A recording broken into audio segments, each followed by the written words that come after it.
They called it Clinton, but it didn't exist, not on any map. In the spring of 1943, over 75,000 Americans, engineers, scientists, construction workers, and thousands of young women straight out of high school were silently absorbed into the Appalachian foothills of East Tennessee. They were building the most secretive, most expensive, and most dangerous project in human history. The year was 1942. The world was a furnace. Europe was locked in a brutal continental war, the Pacific was a churning cauldron of island-hopping nightmares, and in the United States, the mobilization effort was reaching a fever pitch.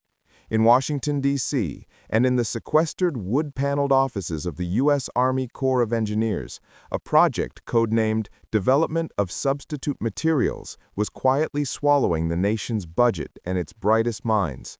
The war would be won, or lost, not on the beaches of Normandy, but in laboratories and factories that did not yet exist. This was the Manhattan Project, the top-secret mission to build an atomic bomb. Its scale was unprecedented. In the autumn of 1942, the U.S. government used eminent domain to seize over 60,000 acres, evicting the handful of farming families who had worked the land for generations. There were no negotiations, only notifications. One day, the land was theirs. The next, it belonged to the United States Army. The displaced farmers received their checks, sometimes laughably small, and were told only that the land was needed for a defense installation of vital importance. No one dared ask more. The birth of a ghost town. Within weeks, the tranquility of the valley was shattered by the roar of bulldozers, the clang of steel, and the thunder of dynamite. It was an engineering miracle executed with wartime urgency. The official address for the site was the small, unassuming town of Clinton, Tennessee, but the sprawling, rapidly constructed city that materialized was given a different, deliberately generic name: Oak Ridge. Oak Ridge was not a traditional town. It was a military cantonment disguised as a suburb. Overnight, the Army constructed hundreds of miles of roads, water lines, sewage systems, and power grids. You see here, what you do here, what you hear here, let it stay here. Loose lips sink ships. For the thousands of newcomers, the secrecy was a source of strange excitement and perpetual anxiety. They were making history, but they had no idea what that history was. The Calitron Girls and the Invisible Product. The most extraordinary aspect of Oak Ridge was the people who operated its massive, mysterious machines. The scientists and engineers, led by figures like Dr. Ernest Lawrence, were concerned with the theoretical physics, how to separate the rare, fissile isotope uranium-235 from the common inert uranium-238. But once the process was designed, the actual work of production fell to the thousands of non-technical workers. The process of electromagnetic separation was housed in the gargantuan Y-12 plant.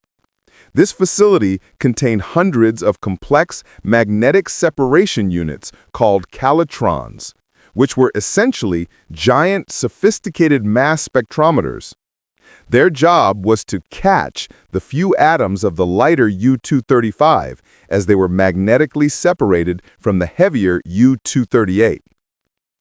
The actual operation of these million-dollar cutting-edge machines was not entrusted to PhD physicists, but to an army of young women, mostly fresh out of high school or college, recruited from across the South and Midwest.